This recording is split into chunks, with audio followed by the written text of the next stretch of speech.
You'll never get these greenies. Bud, now that I've lured you here with greenies, I must accuse you of breaking the charger for my beard trimmer. How could you do such a thing? Your wanton disregard for the sanctity of things not being knocked over tables. It's like, we get it, Bud. Gravity exists. Stop testing it. Do you like inhaling greenies?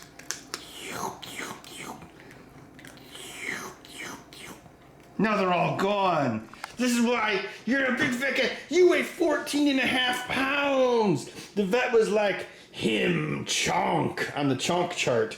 The vet had a chonk chart, and you were him chonk. Now you must have liposuction surgery. What are you doing? You do not belong on the kitchen counter. This is not a place for cats. Are you gonna drink the Lake Louie? Spoiler warning, it's gone. Zero production value.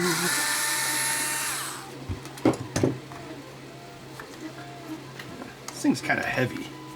So this is the charging base. So the spring-loaded thing that touches the tines. Take a drink. One of them seems messed up. This one does. It's weird. Bud broke this thing like months ago, but it still holds a charge somehow. It's probably not even a lipo. It's probably a nickel metal hydride. Oh yeah, look at that nice potted transformer. Oh, it's got this gooey. It's actually kind of soft, the resin. See? Look. I wonder what the voltage is. Oh, it looks like they've got two windings. Yeah, there's one for the light. What a waste. And then there's one for the actual charging. What's holding that light in place? What, does this just snap out? Maybe there's no reason for me to open up the bottom. Well, I got to see that cool transformer. It was more than meets the eye. Actually, it's just a transformer.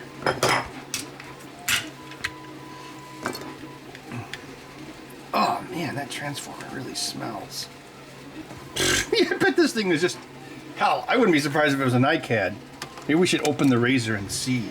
Oh, look, a little spring fell out. Where's the other spring? Did it already fall out? Is that what... Where did the spring go? Did it go here? Is that where it's supposed to go? Oh, I see, okay. Goes in there. I kind of want to play that new God of War game, but I haven't even finished Elden Ring yet.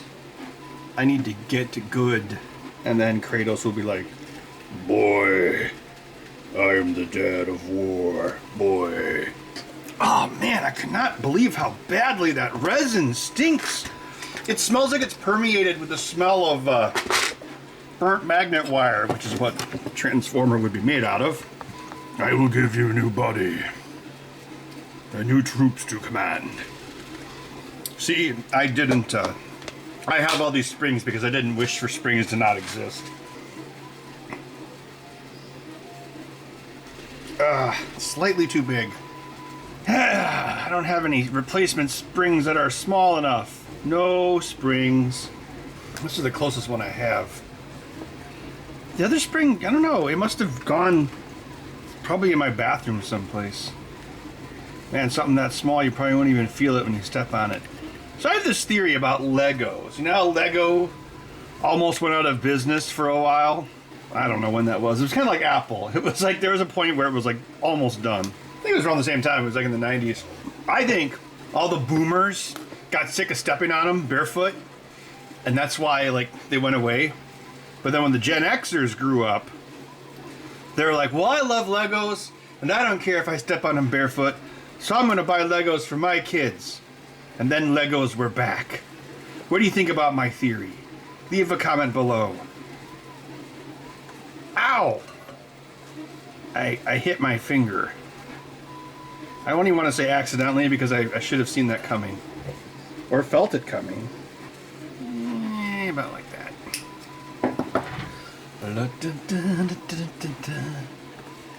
I didn't have Legos when I was a kid. I had... What was the cheap Lego called? Like Duplo block? Not Duplo blocks. something blocks. It was like Mega Blocks or it might have been Lock Blocks. So you might be wondering, why is Ben filming himself fixing something in the bathroom or from the bathroom? I don't know. I just wanted to see. People are like, "Oh, make more videos." Like, okay. You know, I get asked a lot, like if I go to like a show or something, like, "What do you do now, Ben?" And I don't know. Maybe like something like this would kind of, well, I don't want to say help explain it, but so, well, after I stopped doing the show, which was 2018, and I stopped doing the show because I just got really burnt out on having to, you know, build projects every week. That got really tiring after a while. This needs something to limit it. See how it's popping out? Well, that thing's supposed to. Oh, I think it needs one on the other side as well. Anyway, so yeah, I stopped doing the show like in, oh yeah, it was June of 2018. Although I was still doing stuff. And we actually kept the shop, I think, until that October. Which was nice, because then I didn't have to move my house and my shop in the same month. That would have sucked. So thankfully, they kept it running a few more months. I guess I could have just paid for it manually as well, but I was like, now I don't have to make videos every week. So I actually started working on, like, I was doing some ESP8266 projects. I mentioned that in the fish video. Because it was something that, I think we'd used one of those once or twice on the show, but it's a microcontroller that I was interested in, I wanted to, like, do more with. Then I also took the time to improve the design of my single-handed controllers. So that was something that I've been doing that since 2006. But then I think around 2014, Felix started doing it.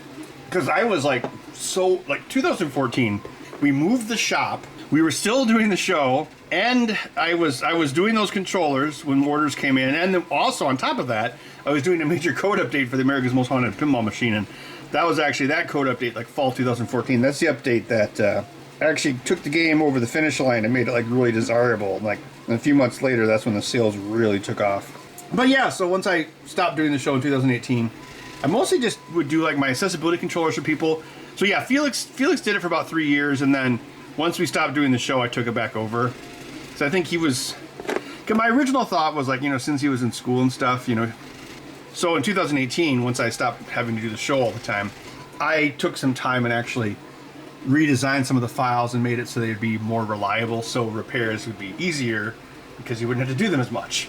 I took some PLA from one of those printer test prints, and I just kind of used my soldering iron to melt it onto place. Hopefully to make a little lip to make this catch. I also shortened the spring a little bit. I think I might want to also hot glue that, but let's see if it fits first. Yeah, so after I stopped doing the show, yeah, I would just take time, experiment with stuff. Then I started doing the single-handed controllers again myself in 2018. That was. I actually have built. I think I've built more of those in the last few years than I did in the past. Like, this year was lower, but I want to say like 2020 and 2021, probably because of the pandemic. But I think I built like 125 of those a year, approximately. So there's still a lot of people that are after that stuff. So yeah, I would basically do that. Sometimes I would do like some contract work, but not a whole lot. So I would joke that I was like semi-retired. And so by semi-retired, I mean, you know, don't make a YouTube video every week. And then, oh yeah, I start work at 10 instead of 9. That was the big change. But recently, well, by recently I mean I think it was starting in July. There we go. I started doing coding for a new pinball machine for Spooky Pinball. So it's not a game. I didn't design the game physically. I'm doing the code, like the rules and the audio, video, and stuff like that. I know audio, video, so I wasn't like the editor or anything on my show. Actually, I was for like the first 15 episodes. But I've got like, 25 years experience with like video editing, non-linear video editing, so I can definitely do it. So I'm doing those portions of this pinball machine as well. Because it's pretty handy, like I can just sit there. I've got it upstairs in my upstairs office.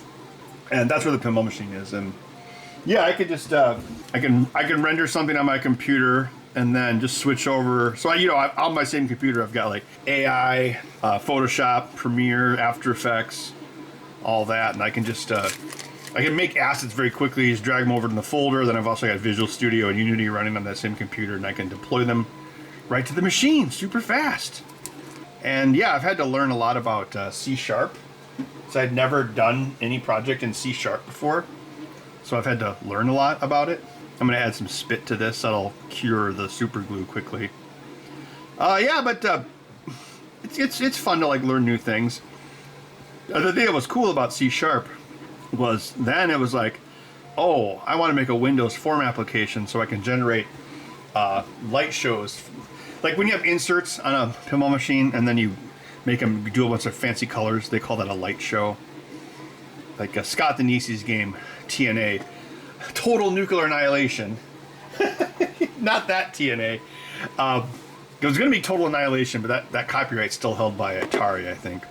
He has really good light shows, so I'm like, I want to make really good light shows. So I'm like, oh, wait a minute. Now that I've learned a lot more about C#, now if I try to make a Windows form application, I'll probably be able to do it a lot easier, and I was. So I just found a library for playing AVI files in a Windows form application. Then I just frame by frame it, and then I export. Basically, I have a JSON file that says where the parameters, or the XY parameters of each light are, and then it creates another file, which is like a custom text format that creates light shows. So yeah, you can basically, you animate it with After Effects, and then you export it, and yeah, it works out pretty well. So yeah, lately, any given week, I spend probably about 3 to 4 days on programming that pinball machine. And then the other days, such as today, I will build a single-headed controller, which is what I did this morning. And then, so there's like, okay, well, now that it's done, I'll fix that shaving thing. Oh, and it's been plugged in the whole time. Great. Yay! Good enough for hand grenades and government work, as your uncle would say. Yeah, I think I might hit those contacts with a little bit of vinegar as well. You know what I miss? Oh, there's lots of things I miss. I miss when the Dane County Regional Airport had a Great Dane pub in it. Great Dane is like this local chain of pub breweries we have here in Wisconsin. So you go in and well, there's a brewery right there, and then, it's a pub. That's the place we always used to take people, like when we had visitors from out of town at the shop, we would always go to the Great Dane on East Cottage Grove Road, because it was only about 2 miles from the shop. Especially if someone was from another state, because Great Dane has pretty good cheese curds. Not the best, but pretty good. So if someone's like, oh, I must try the cheese curds, it's like, wow, let's go to Great Dane. Although, I think it was when was it? I don't know, 3 or 4 years ago? I think it was even before the times. They changed their menu to have smaller portions with the same size prices. They used to have this really good meatloaf called Mad City Mama's Meatloaf. And it was meatloaf, and there was those fried potato string things on top and mashed potatoes, and it was really good. But then they changed it, and now it looks like some sort of artsy fartsy New York Gordon Ramsay thing. It was ooh, look at the plating on this. It's look at my empty stomach. What was I talking about? Oh yeah, Great Dane. So at the Dane County Regional Airport, which has 12 gates and 3 bars, I want to say. Yeah, they had a Great Dane. The reason I just thought about it was because the whole bar counter was made of copper, real copper. And I was there one time. I was asked the person, I'm like, how do you clean this counter? And they're like, we actually use ketchup. So they basically use acid. I thought that was interesting. Anyway, that's why that vinegar just made me think of that, because the contacts were it was a little blinky. That's pretty good. Now I can trim my beard. No, seriously, I don't think I've recharged this thing since like, I don't know, like June? Yeah, it's 1:52 p.m. and I already accomplished all of my goals of the day. Still got these 3 final microcontroller modules. Originally it was going to be like a rectangle, that's why the all the comments about, oh, the ground is connected to VCC on the schematic. It's like, well, yeah, that was the very first schematic I worked on. Then I actually started over and just made it a square, because before, yeah, it was like rectangular.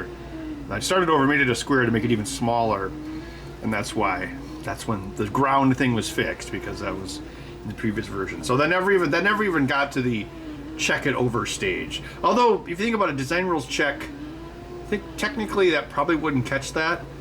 So anyway, this is probably what I'll do for the next stage of this. I'll have like an upside down adapter like that. And then it's like, oh, well, how will you get to the programming port? Well, the programming port also goes to some of these other pins, so I can just dupe the programming port out this way. Well, there you have it. I fixed the charger for a beard trimmer that Bud broke because he is a bad boy. Catch you in the next video.